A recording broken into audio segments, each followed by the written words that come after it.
This morning's lesson comes from Psalm 23, and today I'm going to read this familiar psalm from perhaps an unfamiliar source. I'll be reading from the Jewish Study Bible translation.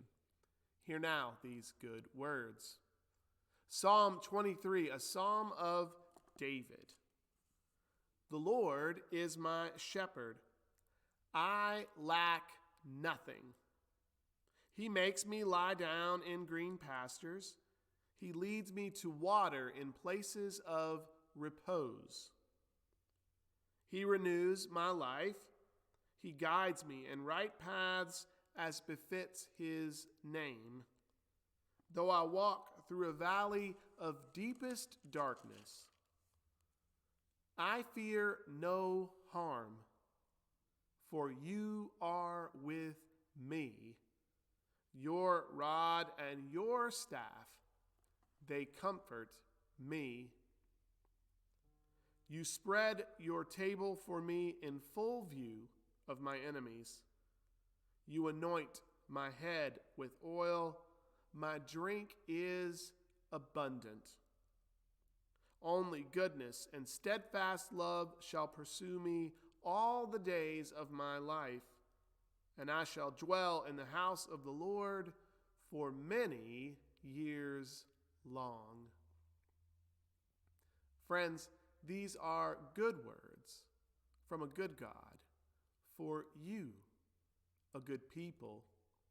Thanks be to God.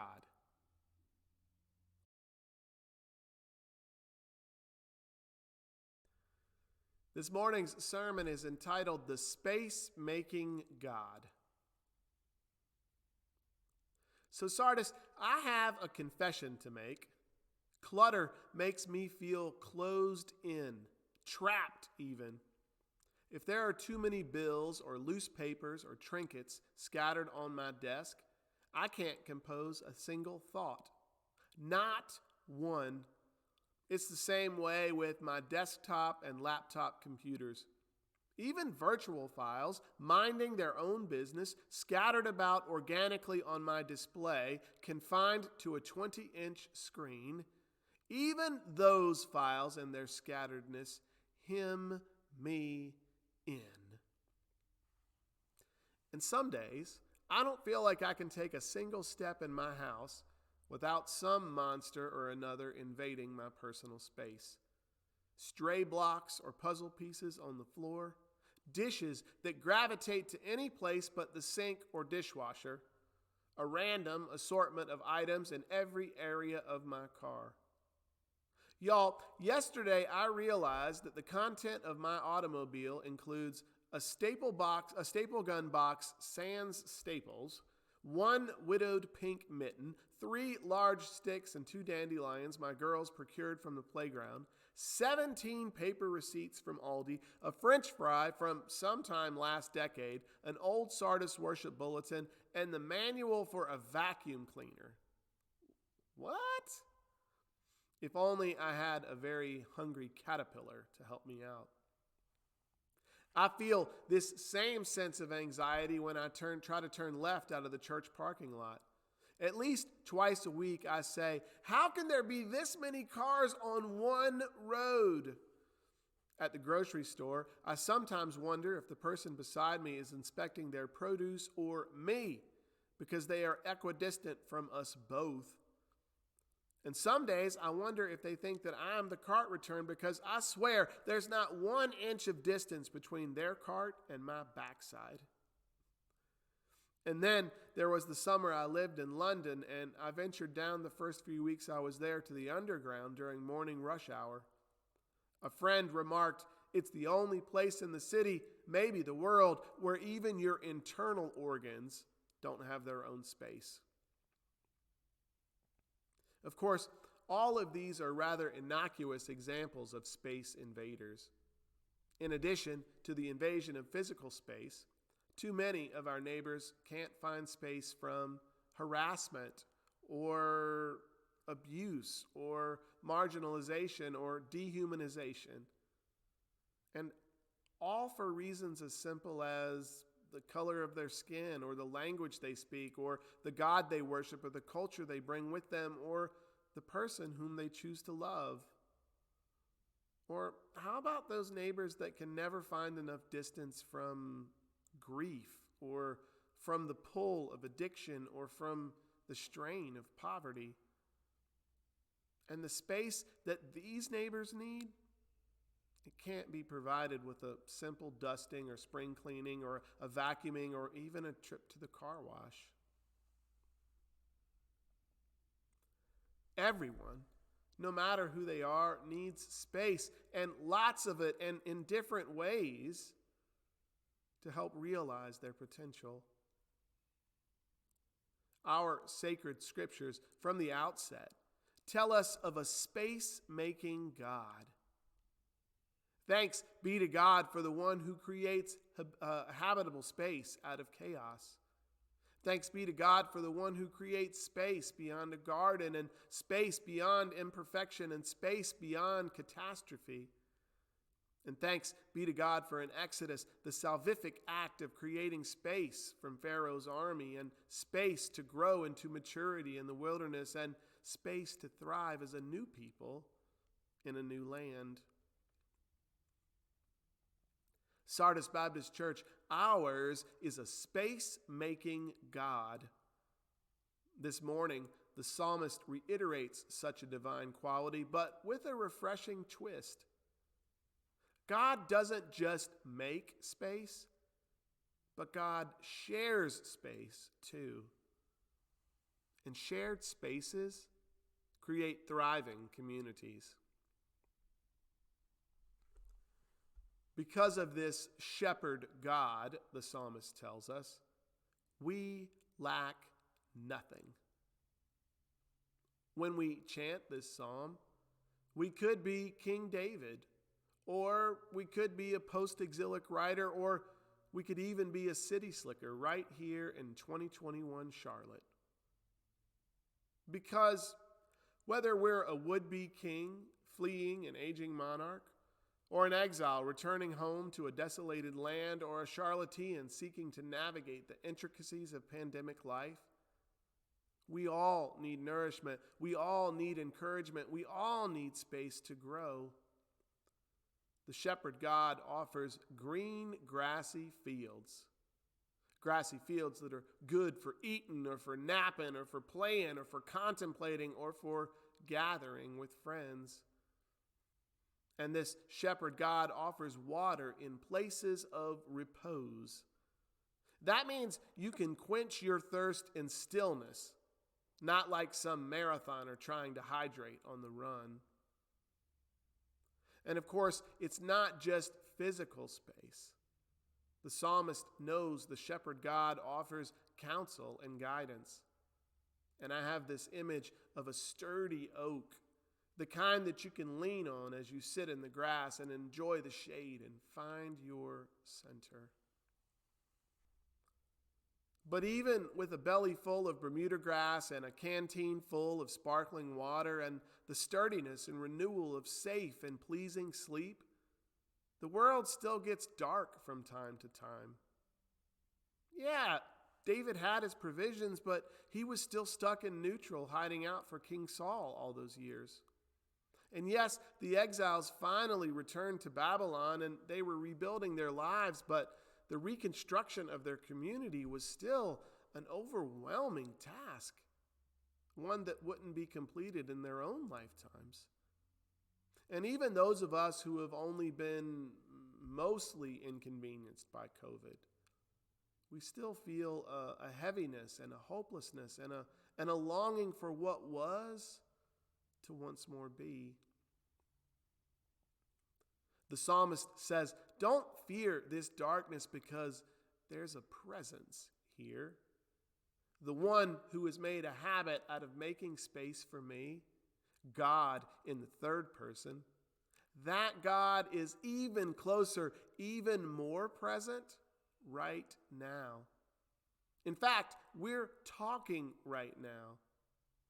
You, the shepherd God, you are with me, and your rod and your staff protect me. God creates space for the psalmist to thrive in every season of life. But guess what, Sardis? God shares this space too. God doesn't clear out space like a greedy developer, enclosing God's self in a gated community or evicting the people and things that exist within that space. God makes a banquet for all to see, even our enemies, and there's a chair for everyone. Even better, God gets out the good oil, that's the sweet smelling stuff, and the fine wine too. The cup overflows, hydrated skin and hair for everyone, quenched thirst, abundance for every guest. Order what you want, y'all, because it's all on God's tab. And in this abundant, communal, shared space, the psalmist has this realization. Only goodness and steadfast love shall pursue me all the days of my life. Only goodness and steadfast love shall pursue me all the days of my life. Did you catch that? In the communal, shared, divine, collaborative space, what is good and holy pursues and finds the psalmist, and I would add you and me too, with longevity. And the psalmist says, I'm going to live here in God's house for many long years. Once more, I think this psalm is relevant to multiple contexts. God creates and shares space with God's people. So, if the psalmist is King David, there's an assurance of a kinship where God's people foster a community of faith and neighboring. And that consistency abides in the good times and the bad times too. If the text is in an exile setting, God is not only helping the returning exiles to find space in their old land, but God is also cultivating new space for a new temple where God's community can build a future together. And if the psalmist lives today, perhaps God is telling us that new space is being cleared physically and virtually and emotionally and spiritually for ours to be a banquet community. I can certainly tell you that 18 months ago, I would have never imagined a Zoom grid as sacred space, let alone one with green pastures and thirst-quenching waters. And yet, there is God carving out and sharing space in good times and difficult times too. I think the challenge for us today as we read this text is twofold. The first is seeking to recognize the sacred and life-giving spaces God is making for each one of us. Seeking to recognize the sacred and life-giving spaces that God is making for each one of us. And number two, the second thing, is sharing, both individually and corporately, the abundance of these God-given spaces with others. Sharing in our abundance in these God-given spaces with others. The great majority of us have our basic provisions met on a daily basis. We graze in green pastures and we drink from still waters. Having been gifted space from such burdens, how might we offer our own resources, physical and spiritual and emotional, to help provide space for neighbors not yet freed from the burdens of poverty? Each and every one of us knows how lousy it feels to be burdened by seemingly innocuous space invaders. Clutter, the evening commute, balancing our calendars and our checkbooks and our family responsibilities. But many of us will never experience firsthand, Many of us will never experience firsthand the more painful and traumatic space invaders. Microaggressions, harassment, systemic injustice. What kind of spaces are we willing to create in our own hearts and our own minds to generate empathy and grace for our neighbors? And what kind of desire do we have to grow our own banquet tables? God has gifted this community with so many special spaces. Our beautiful campus, the virtual space we're occupying right now, our windows of worship and of formation and of fellowship and of community outreach, and the hearts and minds of those who gather among us. How might we imagine ways we can reclaim and expand such spaces in a manner that makes God's abundance and love evident beyond our walls? With the psalmist, we acknowledge, "Only goodness and steadfast love pursue me all the days of my life." But we will never really know the full extent of green grass and still waters until all of our neighbors are pursued with only goodness and steadfast love too.